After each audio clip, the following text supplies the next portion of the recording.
So hello everyone, welcome to my channel study for you. So guys, जैसा कि आज जो आपका रेलवे एनटीपीसी का 6 जून के फर्स्ट शिफ्ट का एग्ज़ाम हो गया है दोस्तों, जिसका जो है मैं आपको बिल्कुल 100% एक्यूरेट आंसर के साथ जो है इस वीडियो में बताऊँगा। तो देख लेते हैं कि किस प्रकार के जो है आज आपके 6 जून के फर्स्ट शिफ्ट के एग्ज़ाम में जो है प्रश्न पूछे गए हैं। उससे पहले एक बात और दोस्तों, कि जिन्होंने भी अगर चैनल को सब्सक्राइब नहीं किया है तो रेलवे एनटीपीसी एग्ज़ाम से रिलेटेड पर्पल की अपडेट के लिए जो है चैनल को सब्सक्राइब ज़रूर कर दीजिएगा। और बगल में ही आपको एक बेल आइकन यानी घंटे का निशान भी दिख रहा होगा, तो आप उसे भी जो है ज़रूर प्रेस कर दीजिएगा। तो चलिए वीडियो को स्टार्ट करते हैं। तो आज का जो आपका पहला क्वेश्चन यहाँ पर आया था कि which type of soil has the highest water holding capacity, यानी किस प्रकार की मिट्टी में जो है ना जल धारण क्षमता जो है ये सबसे अधिक होती है। तो देखिए मैं आपको बता दूं कि जल सोखने की जो सबसे अधिक क्षमता है ना, ये आपका क्ले सॉइल यानी चिकनी मिट्टी में होता है। तो चिकनी मिट्टी आपका करेक्ट आंसर होगा, लेकिन बच्चे ने बताया कि चिकनी मिट्टी ऑप्शन में नहीं दिया गया था। तो देखिए मैं आपको बता दूं कि चिकनी मिट्टी को ही जो है ना ये आपका काली मिट्टी भी जो वो कहा जाता है, और काली मिट्टी को ही जो है ये आपका रेगुर मिट्टी या फिर काली कपास मिट्टी के नाम से भी जो वो जाना जाता है। तो काली मिट्टी ऑप्शन में दिया गया था, तो काली मिट्टी आपका यहाँ पे करेक्ट आंसर होगा। इसके अलावा एग्जाम में यहाँ से एक प्रश्न पूछा जाता है कि भारत के दक्कन के पठार में जो है किस प्रकार की मिट्टी जो ये पाई जाती है। तो देखिए भारत के दक्कन के पठार में जो है ना ये आपका काली मिट्टी जो वो पाया जाता है, और काली मिट्टी जो है ये किस फसल के लिए उपयुक्त माना जाता है, तो ये आपके कपास की फसल के लिए जो है ये आपका उपयुक्त जो वो माना जाता है। तो ये फैक्ट भी आपको ध्यान में रखना है। वीडियो में आगे बढ़े दोस्तों, उससे पहले मैं आपको बता दूं कि अगर आप किसी भी कॉम्पिटिटिव एग्जाम की तैयारी कर रहे हो ना और बिना टेस्ट सीरीज के ही, तो समझो आप बिना प्रैक्टिस के ही जो वो मैच खेल रहे हो, क्योंकि टेस्ट सीरीज से ही आपको पता चलता है कि रियल एग्जाम में जो परफॉर्मेंस होगी ना वो कैसी होने वाली है। इसलिए आपको टेक्स्ट बुक पास जो वो जरूर लेना चाहिए, जहां पर आपको मिलेगा 800 प्लस एग्जाम के लिए जो है 1.5 लाख से ज़्यादा आपको मॉक टेस्ट। इसके अलावा आप यहाँ पर अपनी जो है लैंग्वेज भी जो वो चूज़ कर सकते हैं, यानी जिस भी भाषा में आप कंफर्टेबल हो उस भाषा में यहाँ पर जो आप टेस्ट सीरीज जो वो लगा सकते हैं।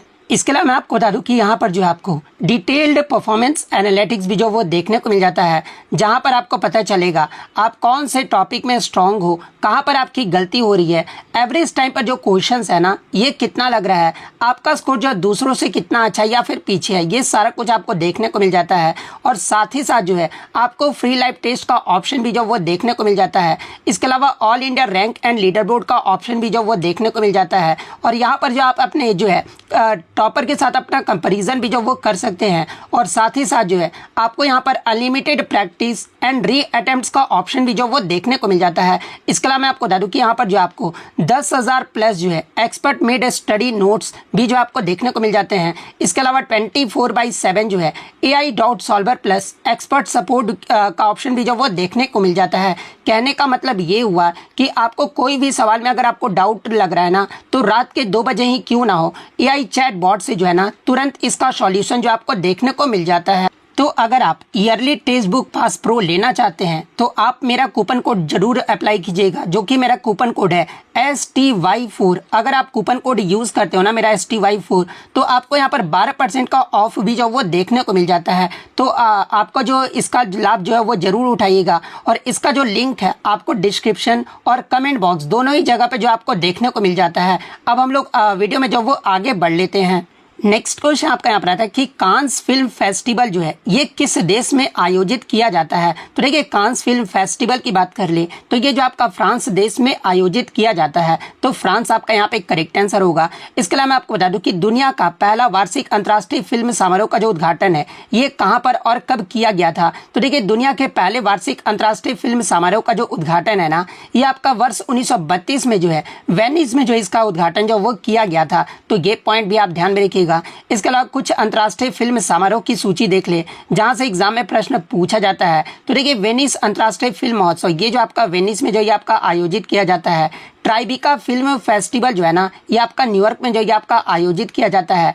टॉर्मिना फिल्म फेस्टिवल की अगर बात कर ले तो ये जो आपका सिसिली इटली में जो ये इसका आयोजन जो वो किया जाता है। सनडांस फिल्म फेस्टिवल जो है ये आपका पार्क सिटी उटा में जो इसका आयोजन जो वो किया जाता है। SXSW फिल्म फेस्टिवल जो है ना ये आपका ऑस्टिन टेक्सास में जो है इसका आयोजन जो वो किया जाता है। इसके अलावा बर्लिन इंटरनेशनल फिल्म फेस्टिवल की बात कर ले तो ये जो आपका बर्लिन जर्मनी में इसका आयोजन जो वो किया जाता है। TIFF फिल्म फेस्टिवल जो है ये आपका टोरंटो कनाडा में जो है यह आयोजन जो वो किया जाता है। मेलबर्न इंटरनेशनल फिल्म फेस्टिवल जो है ये आपका मेलबर्न ऑस्ट्रेलिया में, लोकार्नो फिल्म फेस्टिवल की बात कर ले तो ये आपका स्विट्जरलैंड में आयोजित किया जाता है। इसके अलावा एडिनबर्ग इंटरनेशनल फिल्म फेस्टिवल जो है ये आपका स्कॉटलैंड UK में जो इसका आयोजन जो वो किया जाता है। तो ये सारे फैक्ट जो आपको ध्यान में रखना है।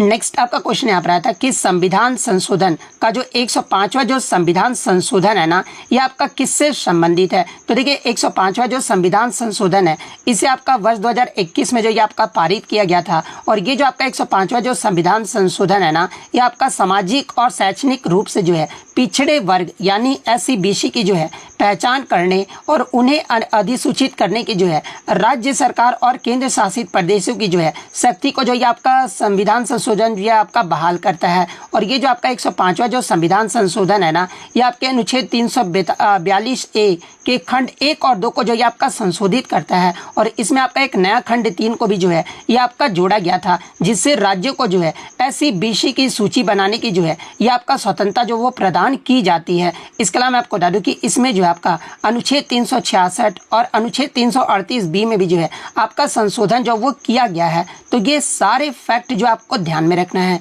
नेक्स्ट क्वेश्चन आपका यहाँ पर आया था कि what is the percentage of poverty in India in the poverty index of 2023-24 यानी 2023-24 में जो है भारत में गरीबी सूचकांक के अनुसार गरीबी दर लगभग जो है ना ये कितना प्रतिशत जो वो रहा था। तो देखिए 2023-24 में भारत में जो आपका गरीबी दर है ना ये लगभग आपका 4.9% रहा था। तो 4.9% आपका यहाँ पे करेक्ट आंसर होगा।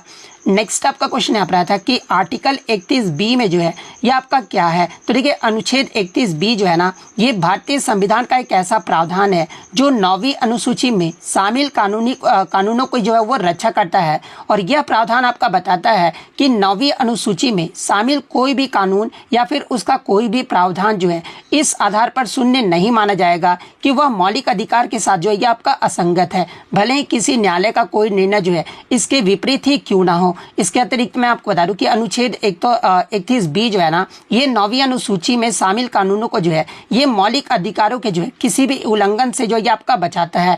तो ये वाला ऑप्शन आपका करेक्ट आंसर होगा। और देखिए इससे प्रीवियस शिफ्टों में आपसे जो है अनुच्छेद 31A के बारे में जो वो पूछा गया था। तो देखिए मैं आपको बता दूं कि संविधान के अनुच्छेद 31A में आपका कहा गया है कि अनुच्छेद 13 में निहित कुछ भी होने के बावजूद जो है राज्य द्वारा किसी संपत्ति या अधिकार के अधिग्रहण या किसी अधिकार के जो है संशोधन या संपत्ति के लिए प्रदान करने वाला कोई कानून इस आधार पर शून्य नहीं माना जाएगा कि यह उल्लंघन जो है संविधान के अनुच्छेद 14 और 19 के तहत जो है यह आपका प्रदत्त मौलिक अधिकारों में है। ये जो आपका अनुच्छेद 31A में जो वो कहा गया है। तो ये फैक्ट भी आपको ध्यान में रखना है। नेक्स्ट आपका क्वेश्चन यहाँ पर आता है कि what is the target of India's total renewable energy capacity by 2030 यानी 2030 तक जो है भारत की कुल नवीकरणीय ऊर्जा क्षमता का जो लक्ष्य है ना ये क्या है। तो देखिए मैं आपको बता दूं कि जो आपका 2021 में COP26 जो आपका शिखर सम्मेलन हुआ था ना जो कि आपका ग्लासगो में आयोजित किया गया था और इसमें आपका ये घोषणा किया गया था कि भारत ने 2030 तक जो है 500 गीगावाट जो आपके गैर जीवाश्म ईंधन आधारित जो है ऊर्जा उत्पादन हासिल करने का लक्ष्य जो वो रखा है। तो 500 गीगावाट आपका करेक्ट आंसर होगा।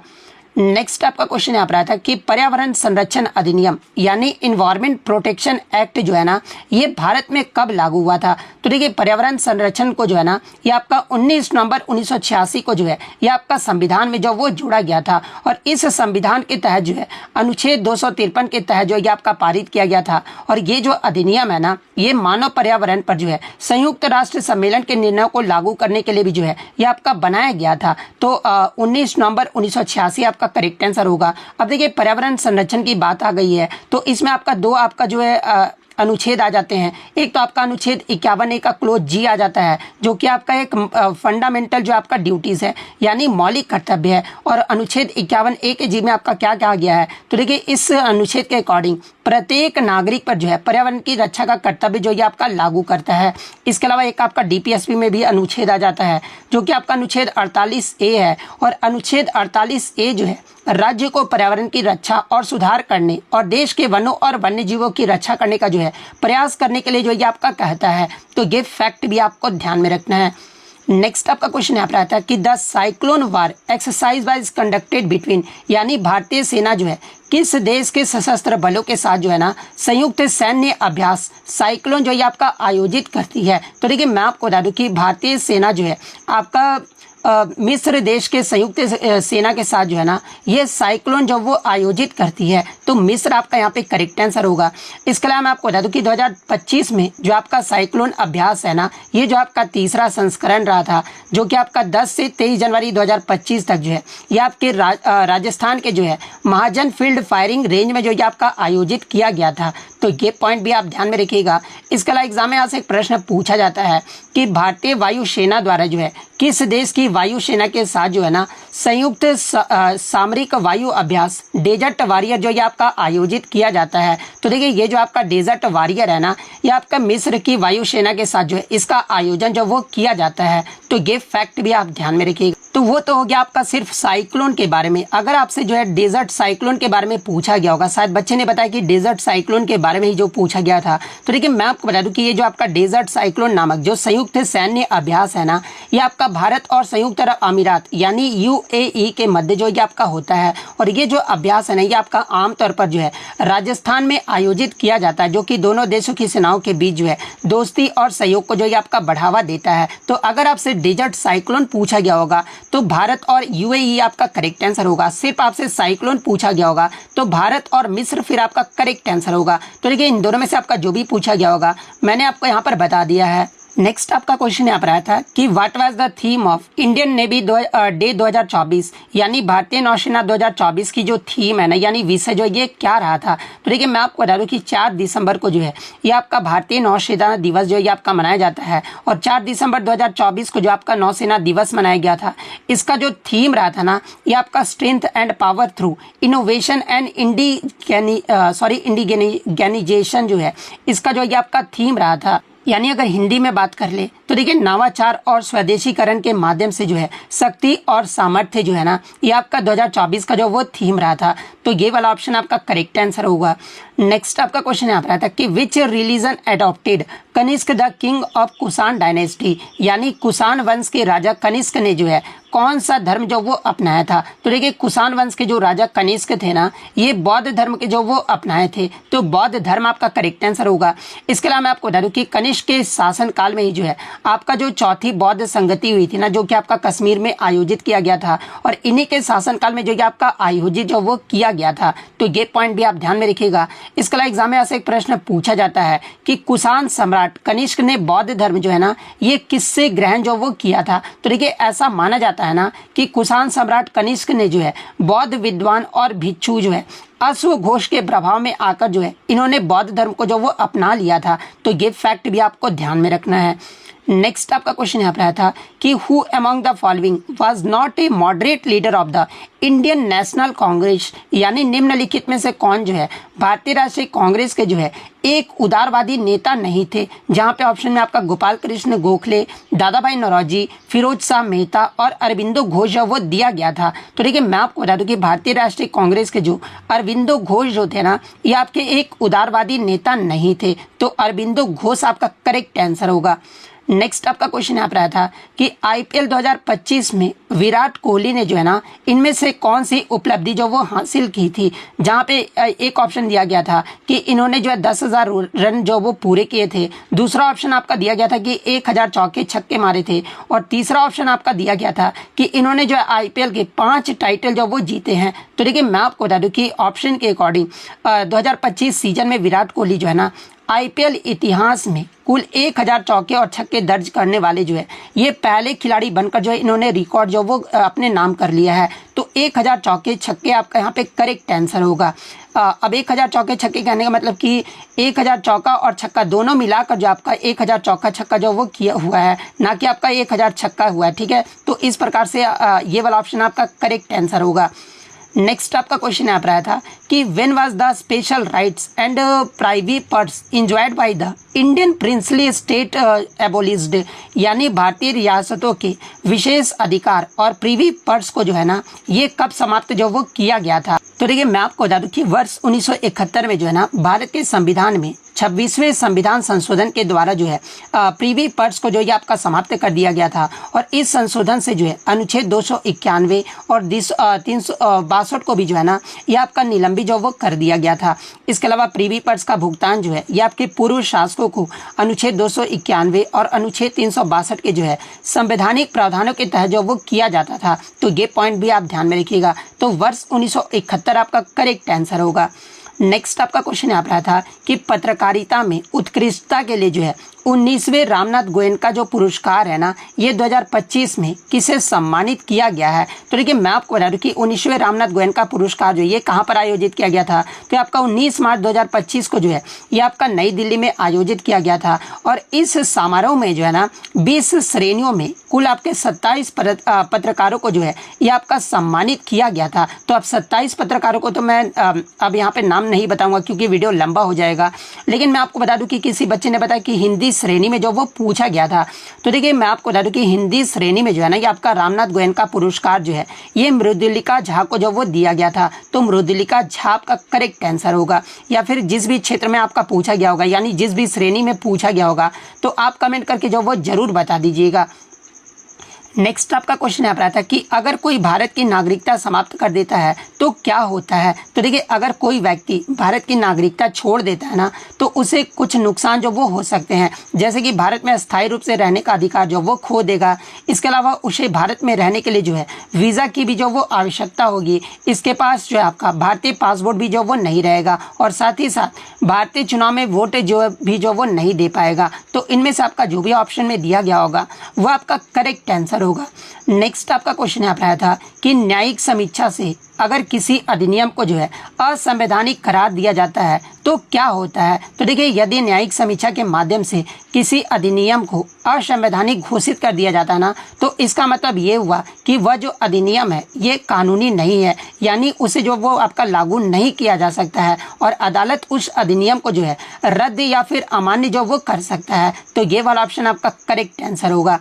नेक्स्ट आपका क्वेश्चन यहाँ पर आया था कि 2024 हॉकी इंडिया का जो है Balbir Singh senior player of the year का जो पुरस्कार है ना ये किसने जीता है। इसमें आपका पुरुष का जो वो पूछा गया था। तो देखिए 2024 हॉकी इंडिया का पुरुषों में जो Balbir Singh senior player of the year का जो पुरस्कार है ना ये भारतीय हॉकी टीम के कप्तान हरमनप्रीत सिंह को जो वो दिया गया था। तो हरमनप्रीत सिंह आपका करेक्ट आंसर होगा। वहीं अगर महिला में अगर पूछा जाए तो देखिए Balbir Singh senior player of the year का महिलाओं का जो पुरस्कार है ना ये भारतीय महिला हॉकी टीम की गोलकीपर सविता पूनिया को जो वो दिया गया था। तो ये फैक्ट भी आपको ध्यान में रखना है। शायद ऑप्शन में आपका हरमनप्रीत सिंह और सविता पूनिया दोनों पेयर में जो वो दिया गया था। तो ये वाला ऑप्शन आपका करेक्ट आंसर होगा। इसके अलावा आगे के शिफ्ट में आपसे पूछा जाए कि 7वां हॉकी इंडिया वार्षिक पुरस्कार समारोह जो है ना ये कहाँ पर आयोजित किया गया था। तो ये आपका 15 मार्च 2025 को जो है ये आपका नई दिल्ली में आयोजित किया गया था। और भारत का सबसे पुराना हॉकी टूर्नामेंट कौन सा है। तो ये आपका बेटन कप हॉकी टूर्नामेंट है जो कि आपका वर्ष 1895 में शुरू हुआ था। तो ये सारे फैक्ट जो आपको ध्यान में रखना है। नेक्स्ट आपका क्वेश्चन यहाँ पर आता है कि which one is correct about P block elements, यानी पी ब्लॉक तत्वों के बारे में जो है कौन सा कथन जो है ना आपका सही दिया गया है। तो देखिए इसके तो एक ही ऑप्शन मुझे बच्चों द्वारा मिल पाया था, लेकिन मैं आपको बता दूं कि पी ब्लॉक तत्व जो है ना ये आपका समूह 13 से 18 तक जो है आपके आवर्त सारणी में स्थित होते हैं। इसके अलावा पी ब्लॉक तत्वों के जो है बाहरी इलेक्ट्रॉन जो है ना ये आपके पी ऑर्बिटल में होते हैं। इसके अलावा पी ब्लॉक में धातु, अधातु और उपधातु भी जो वो शामिल होते हैं जिनमें आपके विभिन्न गुण जो वो दर्शाए जाते हैं।